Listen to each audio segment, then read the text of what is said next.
राम मनोहर तिवारी जिंदाबाद जिंदाबाद। राम मनोहर तिवारी भैया जिंदाबाद जिंदाबाद। राम मनोहर तिवारी भैया जिंदाबाद जिंदाबाद। जय श्री राम। जय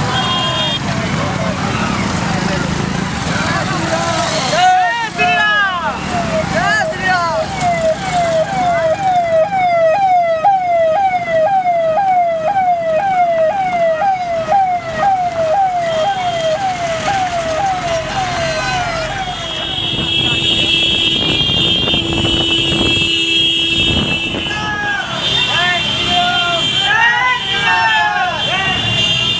भारत माता की।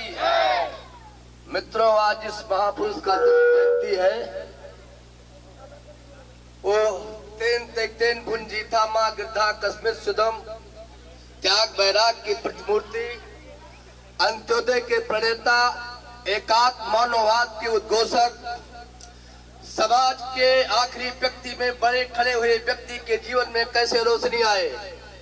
जब व्यक्ति का और समाज का धारणा ये होता है कि वो बड़े आदमियों के पंचलघु बनकर के अपना जीवन धन्य मानता है, ऐसे परिस्थिति में हमारे राष्ट्रीय ऋषि जिनकी जन्म जयंती है, उन्होंने कहा था कि सबसे पहले समाज के जो आखिरी व्यक्ति में खड़ा व्यक्ति हो, सारे संसाधन पर उसका कब्जा होना चाहिए, सारे संसाधनों पर उसका अधिकार होना चाहिए। क्या तेरा है क्या मेरा है, ये सब दुनिया का फेरा है। मैं दिया जलाने निकला हूँ सदियों से जहां अंधेरा है। दीनदयाल जी का यदि संक्षिप्त परिचय दिया जाए तो 2.5 वर्ष की उम्र में अपने पिता का साया खो चुके थे। कुछ वर्ष के बाद उनकी मां भी मर चुकी थी।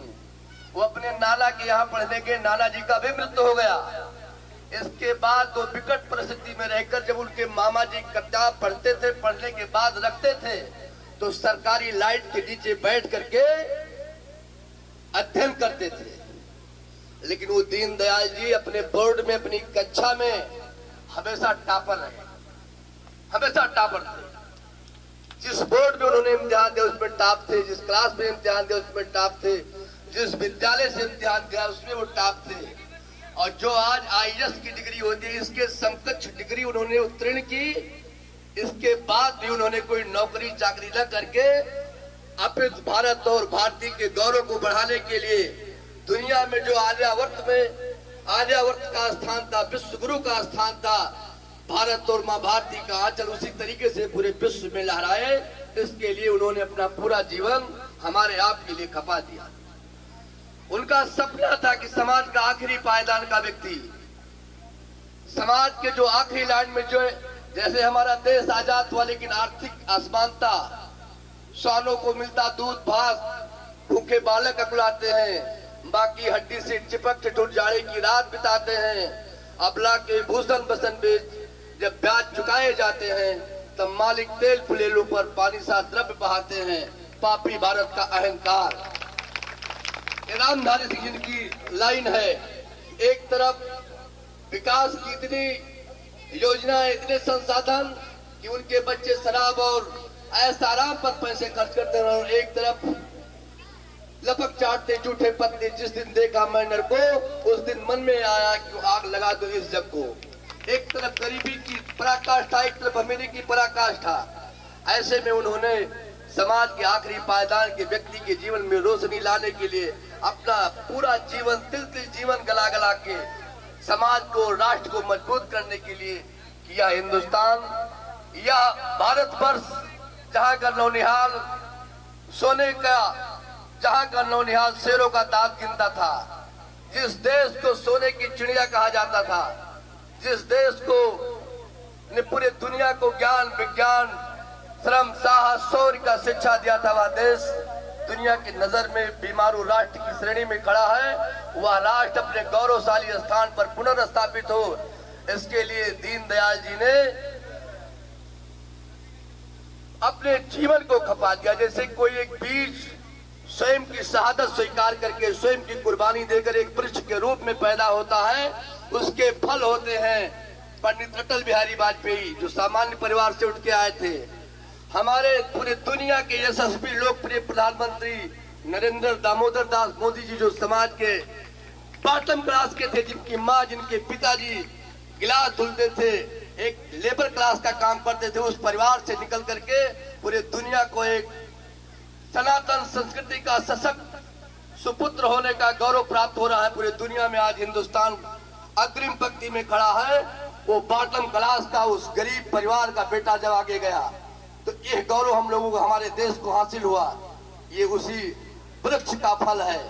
हमारे लोकप्रिय जनप्रिय हम सबके राजनीतिक आदर्श आदरणीय कैलाश जी, आप लोग इनकी तुलना कर रहे हैं, मसूद रिजवान की बात कर रहे हो, जिनके भट्टे में भट्टे लकड़ी से नहीं बल्कि आदमी की अस्थि से जलते थे, मुसलमान की अस्थि से उसका भट्टा जलता था। उस मसूद की बात करते हो जिन्होंने बात बात पर कोई पर्चा दाखिल करने जाता था उसका हत्या करवा दिया। ऐसे गंदे लोगों का नाम लेना भी कहीं आसमान और धरती जैसी तुलना है। कैलाश से कोई उनका तुलना नहीं है।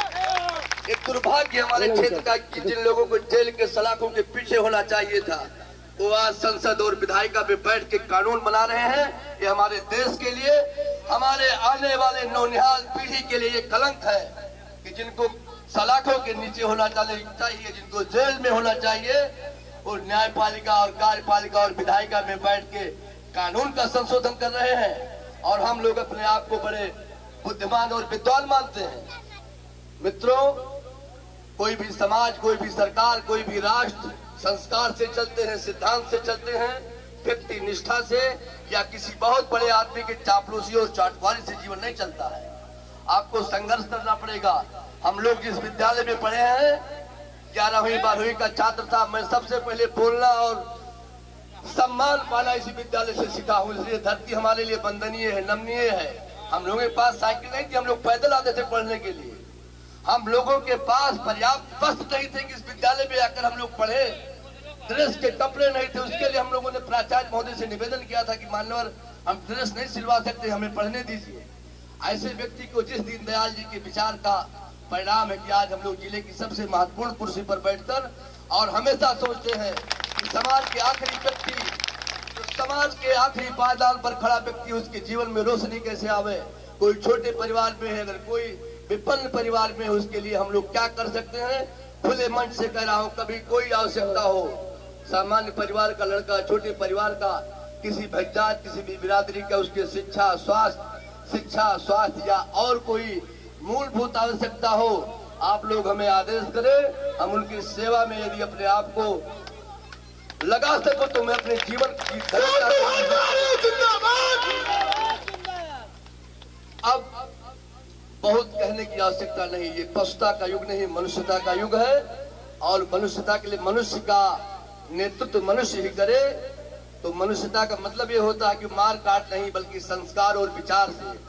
तो संस्कार और विचार के व्यक्ति को यदि आप पसंद करते हैं, यदि आप चाहते हैं कि आपके विद्यालय में आपका बेटा कलम लेके पढ़ने आए, तो हमारे जैसे व्यक्ति, आदरणीय कैलाश नाथ जैसे व्यक्ति को आप लोग जन प्रतिनिधि बनाइए, अपनी विधायिका में, अपने लोक कार्यपालिका में भेजिए। ये आपके लिए स्वस्थ सुंदर कानून बनावे, जिससे देश का विकास हो सके, माँ भारती का आंचल उज्जवल हो सके। और यदि आप चाहते हैं कि आपका बच्चा पिस्तौल लेके पढ़ने जाए, आपका बच्चा बियर और विस्की लेकर पढ़ने जाए, तो गुंडों लफंगों को, जिनको सलाखों और जेल के पीछे होना चाहिए था। इस शर्म की बात है कि हमारी नौजवान पीढ़ी ऐसे गंदे लोगों के लिए प्रयास करती है कि विधायिका में जाए, जहाँ लाल बहादुर शास्त्री बैठे थे, जहाँ गुलजारी लाल नंदा बैठे थे, जहाँ अटल बिहारी वाजपेयी बैठे थे। ऐसे पवित्र धरती को ये हत्यारे और हिंसक कलंकित करें, इसके लिए आप लोग अवसर न दें। और एक शेर की लाइन है कि कितना दम है इस मिट्टी के दिए में, जो सारी शहर को रोशनी दे रहा है। और इस इंसान को देखो, एक इंसान की कत्ल करके सारे शहर की रहनुमाई का दावा कर रहा है। पौधों को सींचते हुए कुछ पत्तियां भी जड़ गई होंगी, मुझ पर इल्जाम है ये चमन पे बेवफाई का, मगर कलियों को मसल डाला जिन्होंने अपने पांव से, वो दावा कर रहे हैं चमन की रहनुमाई का।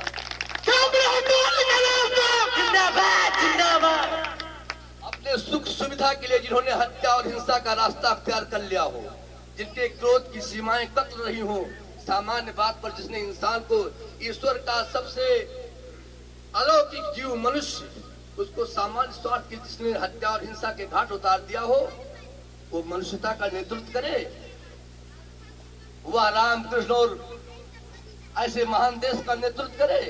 कतई हमको ये नहीं पसंद है। हमें चाहिए कि जो समग्र सोच रखे, जो ममता के नींव पे समता का भव्य भवन खड़ा करने का हौसला रखे, जो मां भारती के आंचल को उज्जवल रखे, जिसका स्वयं का चरित्र दागदार हो, जो स्वार्थ और लालच में कभी हत्या, हिंसा या भय भ्रष्टाचार के मार्ग पर न जाए, ऐसे व्यक्ति को जनप्रतिनिधि चुनना चाहिए। आज प्रदेश हमारा भय और भ्रष्टाचार से मुक्त है। पूरे देश के लोग, पूरे दुनिया के लोग उत्तर प्रदेश में उद्योग लगाना चाहते हैं। बिजली की समस्या हम लोग कभी मानते नहीं कि बिजली इतनी उपलब्ध हो जाएगी। गैस की समस्या, जब हम लोग किसी बड़े आदमी के जाते थे, गैस की चाय पीते थे, कहते थे गैस का चाय पिया है आज हमने। आज गैस घर घर में उपलब्ध है, बिजली घर घर में उपलब्ध है। क्वालिटी से क्वांटिटी बढ़ गई है, क्वालिटी में भी सुधार होने वाला है। कुछ ही दिनों में बिजली, सड़क, शिक्षा, सारे क्षेत्र में अभूतपूर्व विकास होगा। अभी पाठक जी गाय के लिए बात कर रहे थे। मैं पूछता हूँ, इस समाज में बताइए गाय किसने खोला है? आप लोग बताइए, कोई गाय खोले हो इसमें? हम गाय खोलते हुए किसी को नहीं जानते हैं। गाय बांधने वाले लोगों को मैंने देखा है कि जब स्वस्थ गाय दिखे तो बांध लेते हैं। ये गाय कहाँ से आई है ये पता ही नहीं चल रहा। हमें तो लग रहा है विरोधी कहीं बाहर से गाय लेकर छोड़ दिए हैं कि जिससे भारतीय जनता पार्टी की नीति और रीत की बदनामी हो। इसमें बहुत बड़ी साजिश है। हमें बदनाम करने के लिए, हमारे देश और प्रदेश को आज स्थिर सरकार देने के लिए विरोधी किसी भी षड्यंत्र पर उतारू हो सकते हैं, जिससे इस देश में फिर लुटपुटा सरकार बने, लुटपुटा मुख्यमंत्री बने, जो न कोई निर्णय ले सके न कोई काम कर सके। तो इन्हीं भावनाओं के साथ हम अपनी बात समाप्त करते हैं। यहाँ की युवा टीम, भाई गौरव जायसवाल जी, दीपक कौशल जी, विपुल मिश्रा जी, ऋषि जी, कुलदीप जी, आप लोगों का परिश्रम ये सिद्ध कर दिया कि हम लोगों को भाजपा और अपनी पार्टी की नीति रीत विस्तार के लिए अब ऐसे युवा इतनी संख्या में मिलेंगे कि हम लोगों का काम हल्का हो जाएगा। ये सब सारा रैली, मीटिंग, कार्यक्रम संपन्न करवा देंगे और बढ़िया बढ़िया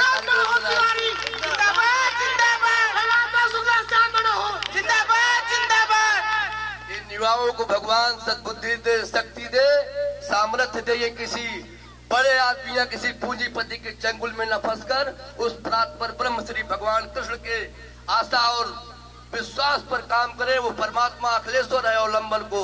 ईश्वर इनको सद्बुद्धि दे, सामर्थ्य दे, ये समाज और क्षेत्र के लिए उपयोगी साबित हो। और आने वाले 2022 के विधानसभा चुनाव में आप लोग एक एक यूथ जोड़ करके फिर से माननीय लोकप्रिय जनप्रिय विधायक, हमारे बड़े भाई, हम सब के आदर्श आदरणीय कैलाश जी को विधायक बनाइए। इस बार मंत्री भी बनेंगे।